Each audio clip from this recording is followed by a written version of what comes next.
In the last section of this unit, we talked about segment measures and how to deal with segment measures, how to write out some addition statements using segments, and how to talk about congruent segments and how that they would be indicated in any kind of a diagram. So in this section, what we're going to do is talk about angle measures and kind of use those same types of things, just this time with angles. So we'll deal with measuring and classifying angles.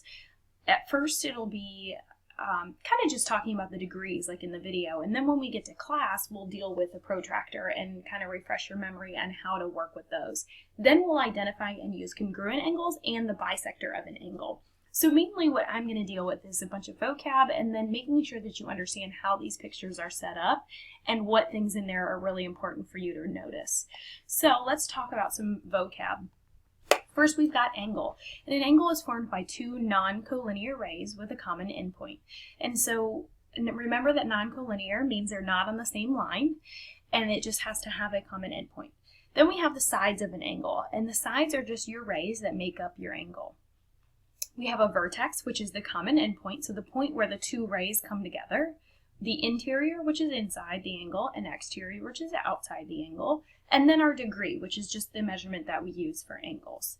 So if I were to actually draw out an angle for you right now, so let's just do this right here, and I'm going to give it 3 letters, X, Y, and Z.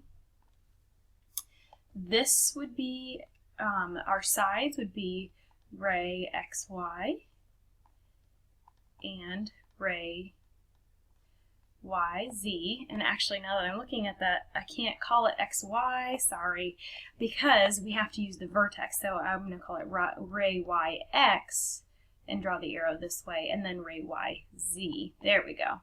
Alright, sorry about that. So that would be your sides. The vertex would be this point right here, so Y would be your vertex.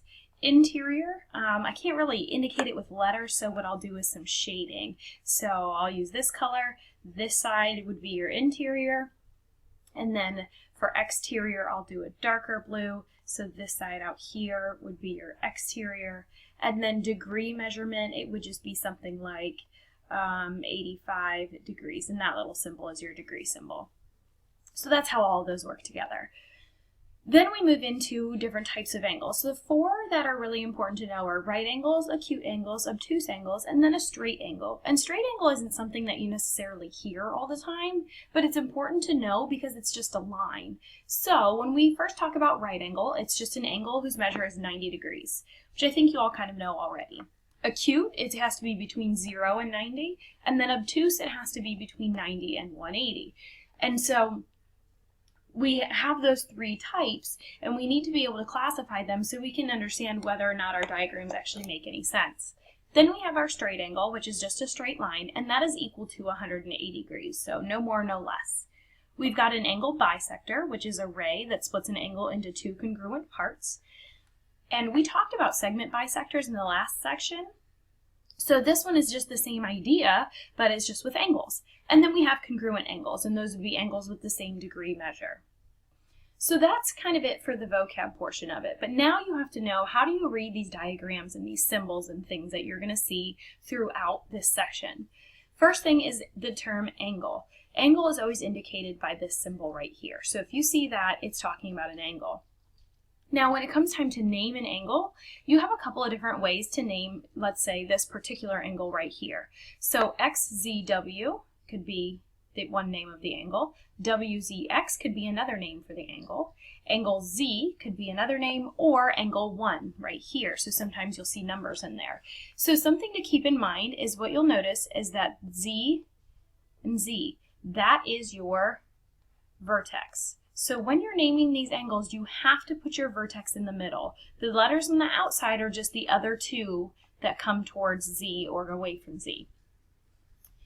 Then when you go to angle measure, when you see this little M right here, this means, so this M is the term measure, okay? So when you see that, it's saying find the measure of this angle.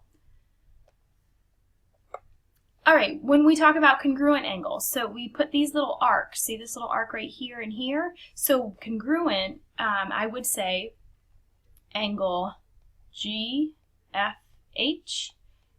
is congruent to angle HFJ.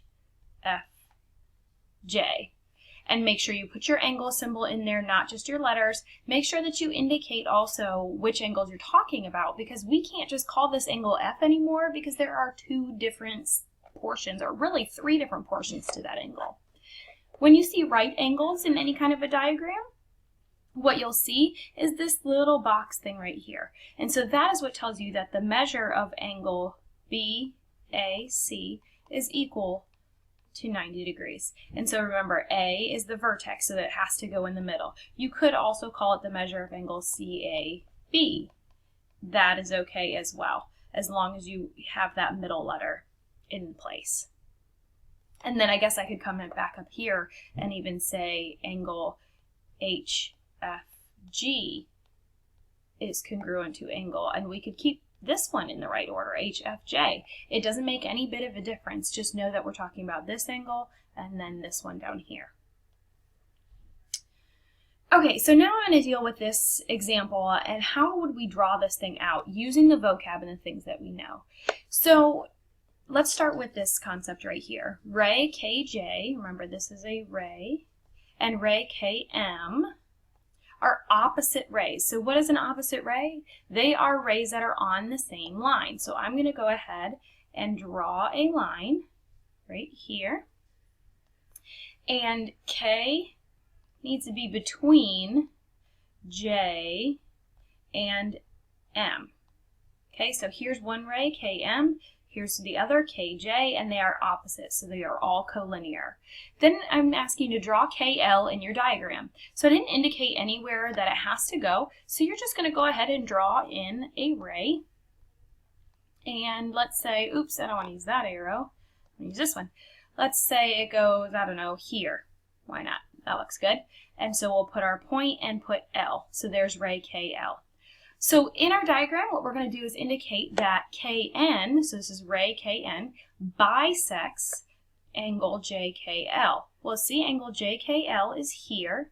So we're going to draw in one more ray, and we're going to say that that ray is going to bisect that angle. So if it bisects it, then we have two congruent parts. And even if they don't look totally perfect, that's okay. So just knowing that this term bisects means to cut in half. So equal parts. Okay, so it's really important that you understand these words and how to indicate them in any kind of a picture.